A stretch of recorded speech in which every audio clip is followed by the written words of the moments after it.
Apa sih bedanya manhaj dengan madhab? Ya, manhaj itu Pak adalah metode di dalam memahami. Itu manhaj.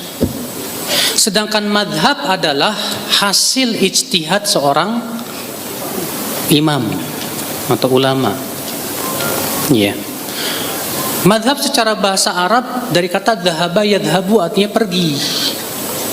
Dhahaba yadhabu dhahaban wa madhaban. Artinya tempat pergi. Maksudnya gimana? Pendapatnya.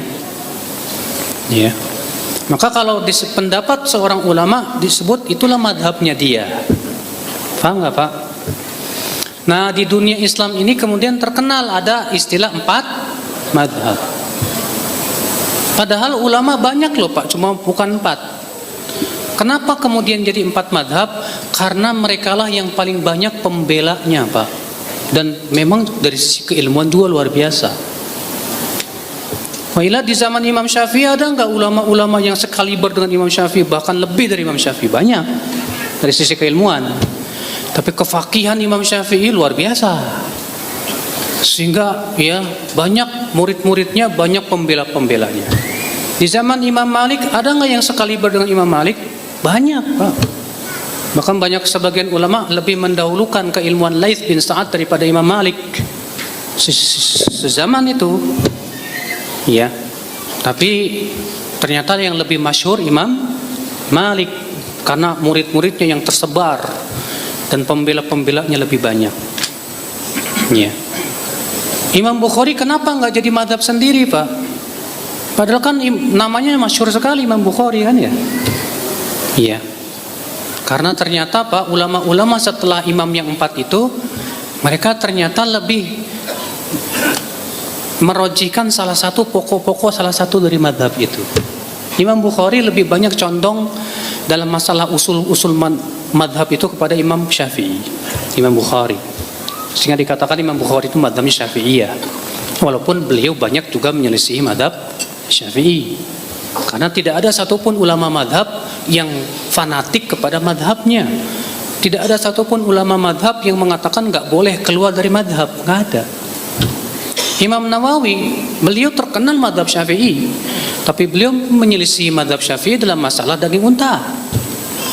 Imam Al-Khattabi, terkenal beliau madhab Syafi'i, tapi beliau menyelisih madhabnya sendiri dalam 119 permasalahan. Ibnu Hajar Al-Asqalani, terkenal beliau madhab Syafi'i, tapi antum baca dalam Fathul Bari, banyak sekali, seringkali beliau menyelisih madhabnya, karena adanya dalil yang menurut beliau lebih kuat dan lebih rajih. Ya. Terus kenapa ulama-ulama dinisbatkan kepada madhab? Mereka dinisbatkan kepada madhab karena mereka lebih merojihkan pokok-pokok madhab. Karena dia merojihkan pokok suatu madhab, dinisbatkanlah kepada madhab itu. Makanya kata Ibnu Qayyim, orang awam tidak bisa dinisbatkan kepada madhab manapun, karena mereka tidak faham pokok-pokok madhab. Yang bisa dinisbatkan kepada madhab itu orang yang betul-betul faham tentang pokok-pokok madhab. Ya, paham tidak Pak? Nah ini yang akal Islam. Di Indonesia sendiri Pak, banyak orang yang mengatakan ente nggak usah banyak-banyak madhab. Kenapa? Madhab Syafi'i udah Syafi'i aja. Tapi ternyata dalam kelakuannya sehari-hari juga dia nggak kuat-kuat banget berpegang kepada madhab Syafi'i. Saya berikan contoh. Kalau habis sholat dikerasin tuh. Tiap habis sholat dikerasin. Padahal itu bukan madhab Syafi'i Pak. Madhab Syafi'i itu pendapatnya adalah zikir setelah sholat sir, bukan keras. Yang dikeraskan itu madhab Hambali.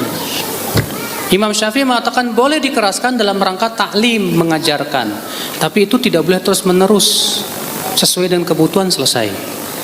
Sementara di Indonesia yang mengaku madhab Syafi'i malah melakukannya terus menerus. Jadi dalam masalah ini boleh dong pindah dulu kepada Hambali? Ya nggak apa-apa. Kalau buat mereka nggak apa-apa, buat kita nggak boleh. Itulah aneh. Ya.